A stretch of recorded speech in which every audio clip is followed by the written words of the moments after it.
Hello and welcome to Silverstone Technology Cluster's Ask the Expert podcast. I'm your host, Jeannie, and today's episode is proudly brought to you by TC Group. Today I'm joined by Georgina Hawkins and Mary Older from the Open University and Helen Cannon from Intake Talent. Hi. Hi. Hi. Thank you all for joining me. So before we get started, can you all just give me a quick introduction and tell us all a little bit about yourselves and how you got to your current roles? Yeah, I'm happy to go first. So hi everyone, I'm Georgina Hawkins. I'm the Employee Engagement Manager for STEM here at the Open University. Essentially, my role is to engage with employers from the STEM industry to connect with students. I've been at the Open University for about 6-7 years, and prior to that at Nottingham Trent University for 4 years, so been well over 10 years in the higher education industry. Great to be here. Thank you. I'm Mary Older. I'm the placement manager at the Open University. So my role is focused on creating internship and work experience opportunities for our students. I've been here about 8 years now, working in a couple of different roles in the careers service. Prior to coming to the OU, I've pretty much always worked in employability, supporting various people from lots of diverse backgrounds into employment. Hi all, great to meet you. So I'm Helen, and I co-founded a company called Intake Talent last January. We are a recruitment consultancy, and we do a lot of work with supporting companies with recruitment. We provide a sort of recruitment as a service model, where as opposed to a contingency agency type model. So we're working much more about partnership and long-term things.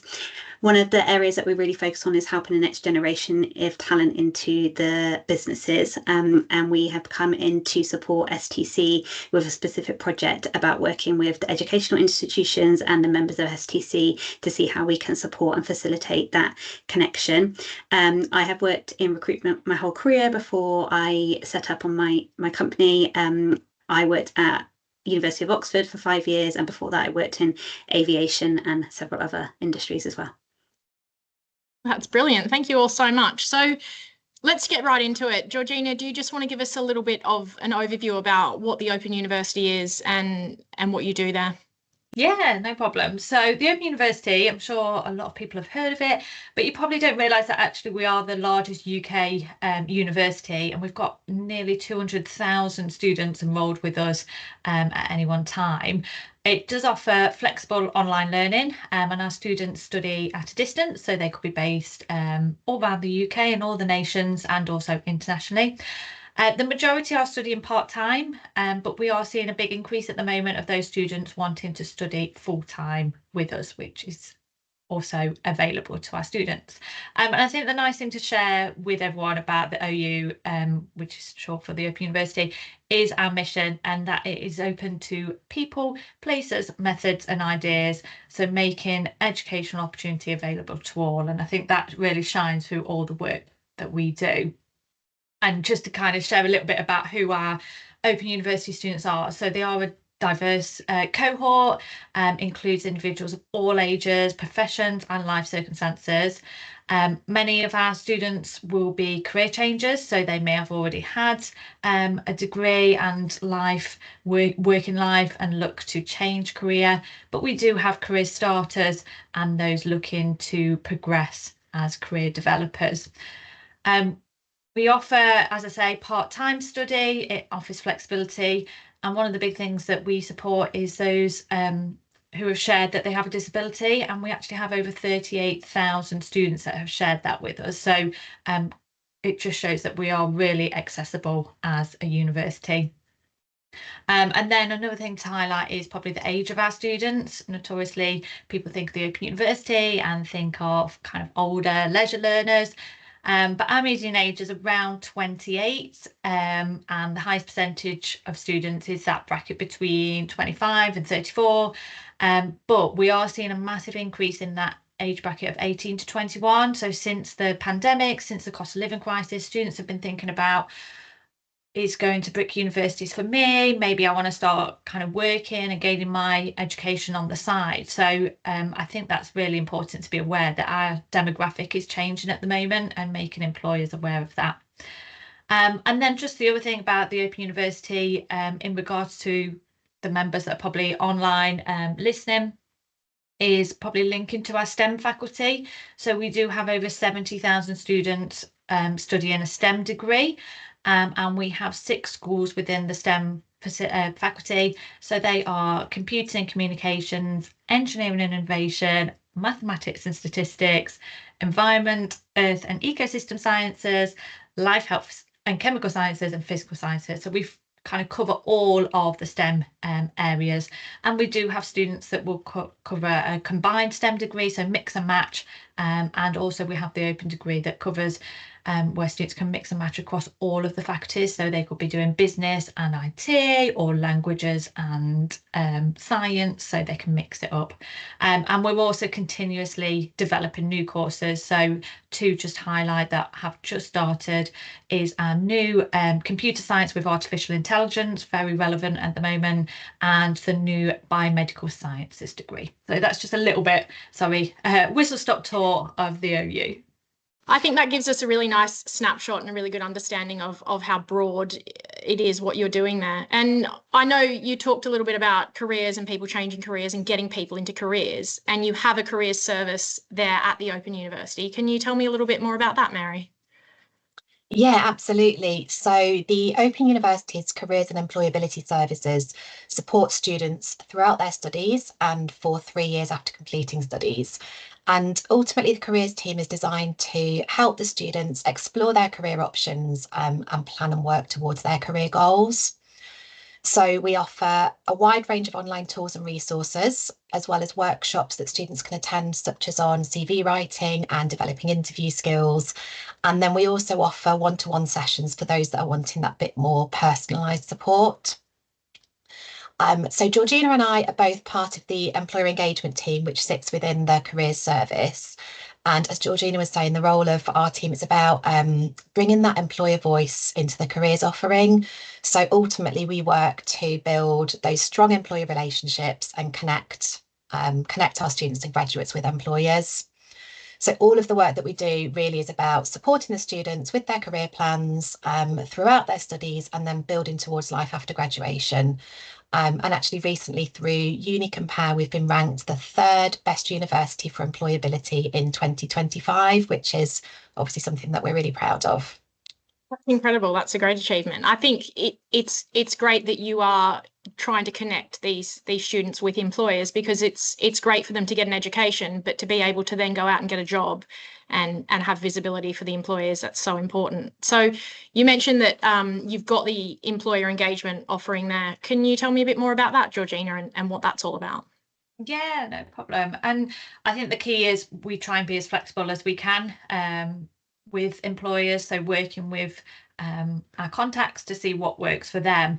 I think the most obvious route to work with us is promoting any vacancies that you have or looking to promote. So we have a free online jobs portal, and this is called Opportunity Hub, can be searched by that or by Career Hub Central, and that gives you an added benefit of promoting to multiple universities at once, so saving your team's time and probably money on recruitment there. And we want to promote all different types of roles, so that could be early careers, so internships, placements, and then graduate programs. But also the nature of our students, they may not be looking for those early career roles, they may be looking at some direct entry level roles straight into those organisations, or those experience levels. So that's where we slightly differ from working with some of the brick and local universities that you may be working with, because we promote such a wide variety and in all different disciplines, and also, as I mentioned, locations as well. I was just going to pick up on the thing that Mary mentioned about that embedding that employer voice. So that's really important, that we work with faculty and students and our careers consultants to make sure that when we're speaking to employers on calls and going to events, we're feeding that information back in, because they may be studying, but they also need to be aware of what's happening out in industry. So we run events ourselves, collaborate with, as I say, the faculty and careers consultants. So we'll do work with employers to host employer showcases. So that could be just a bit of an individual opportunity for employers to showcase who they are.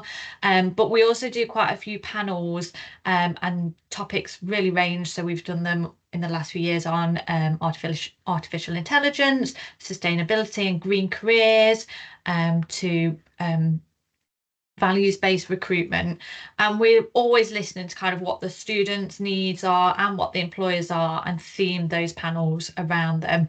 And we also do kind of go to events and look at reports. A couple of really good ones are Bright Network have just released their latest What Do Graduates Want survey. That's a really great one to look at. And if you've not heard of the Institute of Student Employers, that is a membership for both employers and education institutions, and that's a great way to hear about student recruitment. They release a report every year around student recruitment, so a great way to keep up to date with what's happening out in industry for us. And then just the other thing I wanted to highlight today is that we are also experimenting with some experiential learning opportunities for our students. So whereas the majority of our offering to our students is one-to-many, we're doing webinars and panels that as many students can come to. We're also trialling these opportunities where it's smaller cohorts of students, but they get to try some real life work experience and virtually as well, so that it's that offering to all. And we've been working with BAE Systems on a Capture the Flag 2-day cybersecurity. We've worked with another IT company on a agile management project, and then also with M3 recently on looking at setting up a fictional bank. And the whole idea with this is to really develop student skills like team working, problem solving, collaboration, and a chance for employers to really get to know our students. So if anybody's looking to experiment with that, please do get in touch. Really great, and it's really interesting that you're continuously changing and learning and adapting, and I think it puts your students in a really strong position going into the workforce. So you mentioned in there, Georgina, internships, and I know that that's something that's a huge theme for some of our members. How can they get more involved in that, and how can this work a little bit more for our members? So the role of the internships team is to create work experience opportunities for our students. So many of our students have already got experience in the world of work, but they might not have experience that's specific to their degree that they're studying with us. As Georgina mentioned earlier, our students do tend to be that little bit older. They're studying. They may already be working, they might have a family, they've got other life commitments, and all of that means they're going to have a lot of transferable skills such as time management, organisation, resilience. But then on top of that, they're also looking to gain work that's relevant to their degree and to support their degree and their studies. And to me, it just shows such incredible, incredible commitment and motivation and passion for their career plans and for the industry that they're wanting to go into. So for me and my role, it's about working with employers to create these opportunities, advertise them to our students and graduates, and then offer that ongoing support throughout the internship. And we do find that many employers keep the interns on at the end of the internship as well and offer them further work, which just shows the standard and the calibre of the intern that they're getting and how happy they've been with the work that they've done. So there are lots of different roles that interns can do for an organisation. So projects are always good if someone's got a particular project they're wanting someone to get involved with. A piece of research can often be really beneficial. So ultimately, it's about the intern having that opportunity to gain practical skills, and also having the opportunity to put what they're learning through their degree into practice. But then it also benefits the organisation because you're getting someone that comes in with fresh ideas, and they can complete a piece of work for you. So I know quite often when I speak to employers, they've got an idea of something that they're wanting to progress and they've had it hanging over them. I really want to do this, or I've got this idea and I want to do something with it. I just don't have the time. And that's where an intern can come in, because they can bring these ideas, bring their expertise from their degree, and give that time that especially small employers don't have on their own to be able to complete this work.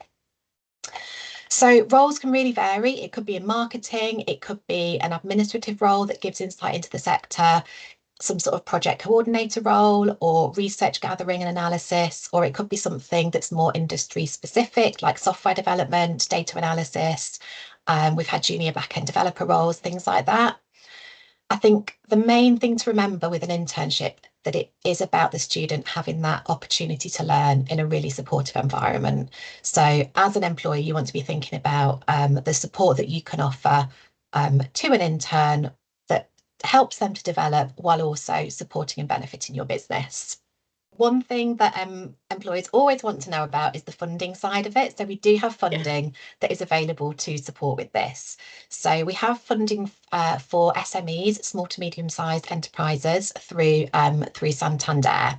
So through Santander, we can offer a £1,000 grant as part payment towards an internship, where the internship is at least 140 hours and the intern is being paid at the real living wage. So to put it a little bit simpler in terms of those hours, 140 hours works out at 4 weeks full time. And at the current real living wage, the grant would pay £1,000 and the employer would be paying a bit over £700 towards it. So the grant does more than half fund the internship. In terms of those hours, so I said 140 hours works out at 4 weeks full time. We would encourage the employer to do it on a part-time basis. So have a think about how many hours you might be able to offer somebody a week. It could be 10 hours, it could be 15, and it means the project can be spread out over a longer period of time, which often works better for an organisation anyway. But it also means that our students can carry on with their studies and fit it around their life as well. I would also say that remote working works best for our interns. Our students are used to they're used to studying from home, so working from home comes fairly naturally to them as well. And ultimately, I'd say it's about as much flexibility as you're able to offer. But it's always something that I'm happy to talk to employers about and discuss with them as to what works best for them, and what we recommend would work best for our students as well. And then also throughout the internship, our team is here to offer that help and guidance and support, just to guide you through everything and answer any questions that anyone might have along the way. So we'll have regular check-in calls and emails as needed, to make sure that you've got that chance to ask any questions and just get support from our team throughout. It's brilliant. It's great to know that support and that resource is there, because I know that a lot of people are interested in it, but it seems a bit daunting and they don't have all the information. So it's fantastic that is there. So now I want to move on to something that is a huge theme in every industry at the moment. It's sustainability.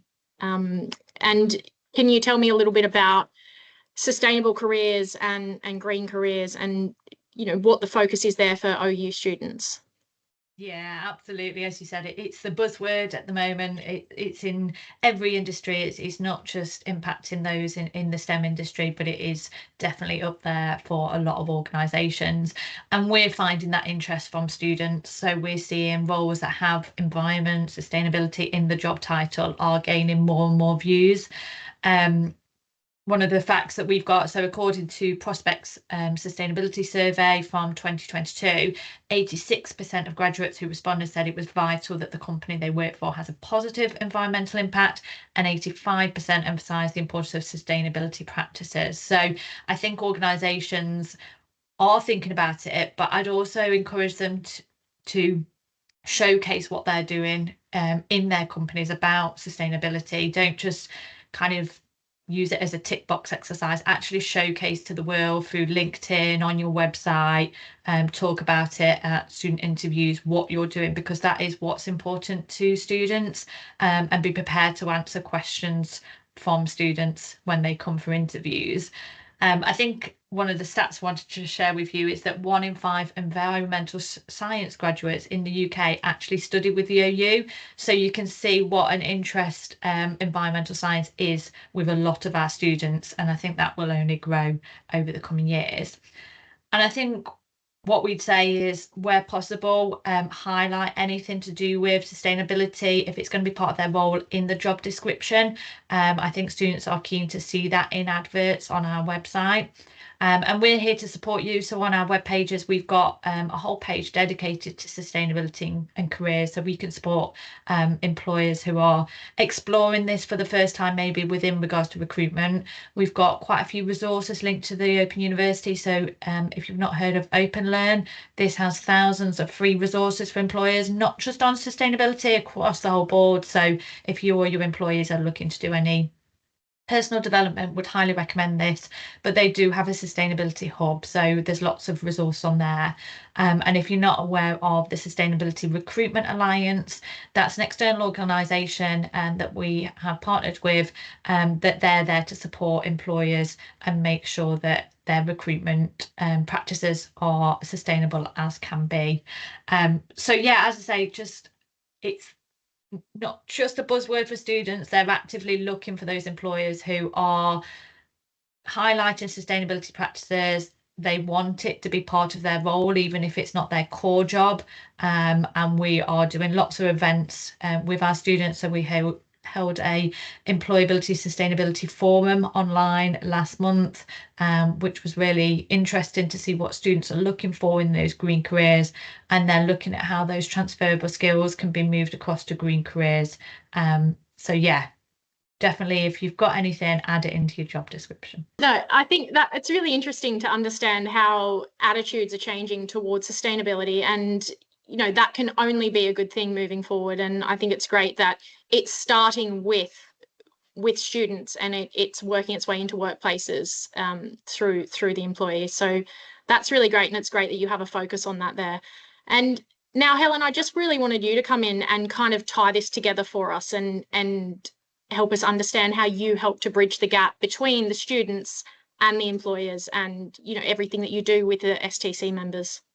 Yeah, of course. I was just going to pick up on your point, actually, Georgina, about the kind of green careers, environmental. So as a recruitment as a whole, we see that candidates beyond this project that we're doing with STC, within kind of all roles, that is something that candidates at all different levels are really interested in. So what is a business doing about their environment? What are they doing about their carbon emissions? All of those sorts of things are really key to any candidate at any stage of a process now. So it's fantastic to see that it is being sort of really driven when they're studying and coming through that, but it is something that becomes much more, we're seeing more and more of it in terms of every level. So it's definitely something that is on candidates' minds, and we see people that don't go for jobs because they don't agree or they don't believe that the businesses are really investing in that side of things, and that's something that is really important to them and their values. And we're seeing a sort of, I guess, we're doing this, but you're not doing it what I think you should be doing, as kind of the standoff piece.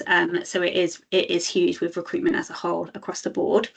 And then I guess the specific project that we're doing with STC is very much to support everything that you guys have just said from the Open University. So we're here to help sort of facilitate and matchmake, I guess, in the sense of students that are looking for whether that be internships, apprenticeships, placements, work experience, whatever that might be, with members of the STCs. And then the other side of it is that we're working with the STC members to understand what it is that they are looking for in terms of kind of recruiting that next generation of talent and what they can offer. And we're there to sort of be, I guess, that in the middle kind of matchmaking service to connect those two different sides together. We appreciate from the educational institutions side of things, it's really difficult to kind of reach all of the STC members. So we're trying to take that burden, I guess, away from you. And equally for a business, it's really difficult to kind of say, okay, well, I want a student to do this, and we kind of, who am I meant to go to? Who do I need to speak to? So we're trying to sort of facilitate all of those pieces for them. There's also a kind of a big educational piece as well. And I think you guys have seen this at the university as well. So there's just a bit of a lack of awareness with regards to what actually recruiting an apprentice is, what actually an internship is. So your explanation, Mary, is really helpful in trying to actually just educate STC members in terms of what all of those different things mean about bringing on people at those different levels, is really helpful as well, and what are the cost of them to employers, and all those sorts of things. We also have a section on the STC website as well for early careers, so we're trying to encourage members to advertise their vacancies on there as well, so that we can also direct students to that page specifically to promote roles just within members of the STC as well. Brilliant, excellent. It's so nice to hear and to understand how everybody's working together, because we have this challenge at the moment with a lack of skills, and we have a huge gap there, and it's great to see that everybody is pulling together and helping each other out. And we can see that today from the conversation that we've had. So that's great. Thank you so much. Yeah, I just wanted to add that our students are a diverse cohort. So if you are looking to expand your workforce and add that different perspective, and students who come with that life experience, who may have already had a career but can use those transferable skills, reach out to us. Myself and Mary are on LinkedIn, but also you can get in touch via our website, and I'm sure we can share our email address with this recording. Hey, so thank you for joining me. I really appreciate your time today.